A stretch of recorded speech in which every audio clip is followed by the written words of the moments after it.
అండి హాయ్. జనసేన ప్రజా ఆవిర్భావ సభ జరుగుతోంది 14వ తారీఖున.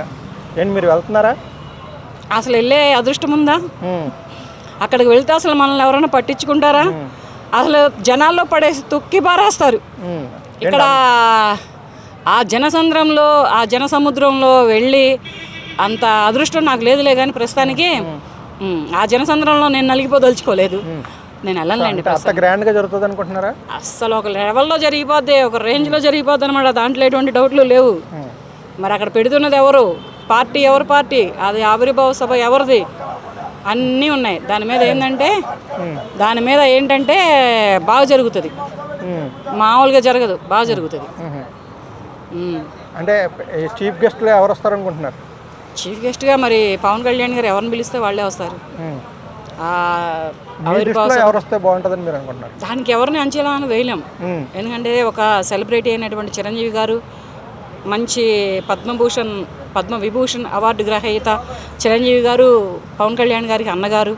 తర్వాత మరి ఎప్పుడు చేదోడు బాదోడుగా ఉంటూ చంద్రబాబు నాయుడు గారు కూడా ఉంటారు. ఇక వస్తే మోడీ గారు రావాలి. మోడీ గారు రావాలంటారు. అంటే మోడీ గారు వస్తే ఇంకా ఓ రేంజ్లో ఉంటుంది అంటారు. ఏమో మరి ప్రస్తుతానికి అవకాశం ఎంతవరకు ఉంటుందని మీరు అనుకుంటున్నారు? రావచ్చు, రాకపోవచ్చు. దానికి ఎటువంటి గ్యారంటీ, ఎటువంటి హామీలు అవి ఇవ్వలేము. కానీ ఆయన రావచ్చు, రాకపోవచ్చు. కానీ ఒక సముద్రం అనేది మాత్రం అక్కడ కనపడబోతుంది. రేపు 14వ తారీఖున 12వ ఆవిర్భావ సభ అనేది ఒక సముద్రం అనేది, ఒక జన సముద్రం కనపడబోతుంది అక్కడ. అంటే నెక్స్ట్ బహిరంగ సభ, ఆవిర్భావ సభ గెలిచాక పెట్టుకుందాం అని అప్పుడే చెప్పారు పవన్ కళ్యాణ్ గారు.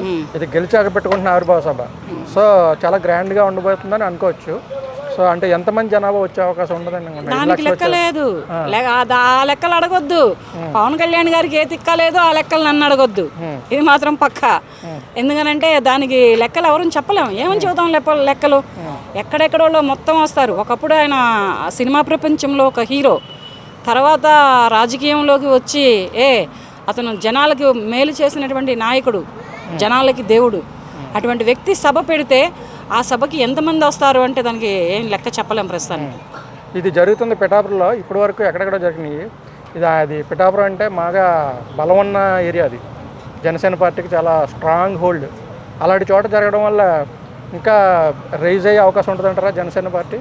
చాలా అంటే చాలా ఇదవుతుంది, చాలా డెవలప్ అవుతుంది. ఎందుకంటే ఆయన ఆ నియోజకవర్గానికి పోటీ చేసి ఆ నియోజకవర్గంలో గెలిచారు కనుక అది చాలా అంటే చాలా, ఇది ఇక చెప్పడానికి మాటలు రావట్లేదు ప్రస్తుతానికి. అంత గ్రాండ్గా, అంత లెవెల్లో ఇది అవుతుంది అనమాట. సో ముఖ్య అతిథిగా మోడీ గారు వస్తే బాగుంటుంది అంటారు. ఇంకా ప్రస్తుతానికి ప్రధానమంత్రి ఆయనే కదా. చిరంజీవి గారు, చంద్రబాబు నాయుడు గారు వీళ్ళందరూ వీళ్ళ ఇంట్లో కుటుంబ సభ్యులు. చిరంజీవి గారు ఆయన అన్న, ఆయనకి ప్రత్యేకించి చెప్పాల్సిన పని లేదు. అది కూటమి ప్రభుత్వంలో కుటుంబ సభ్యులు. కానీ ఆయన వస్తే అది కూడా ఒక లెక్కలో బాగుంటుంది. ఇంకా ఇతర రాష్ట్రాల ముఖ్యమంత్రులు రావచ్చు, వేరే రాష్ట్రాల ముఖ్యమంత్రులను కూడా ఆహ్వానించే అవకాశాలు ఉన్నాయి. దాన్ని బట్టి కూడా కొంచెం చూసుకోవచ్చు. మరి రజనీకాంత్ గారు రావచ్చు, తర్వాత మన విశాల్ గారు రావచ్చు, తర్వాత మన ఉన్నటువంటి దళపతి విజయ్ గారు రావచ్చు, తర్వాత ఇంకా మన తెలుగు ఇండస్ట్రీలో ఉన్నటువంటి సినీ ప్రముఖులు వెళ్ళొచ్చు, రాజకీయ నాయకులు వెళ్ళొచ్చు.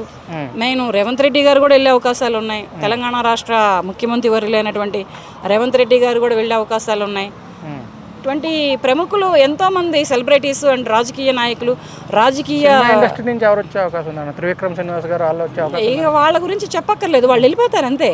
వాళ్ళ గురించి మనం ప్రత్యేకంగా చెప్పుకోకర్లేదు.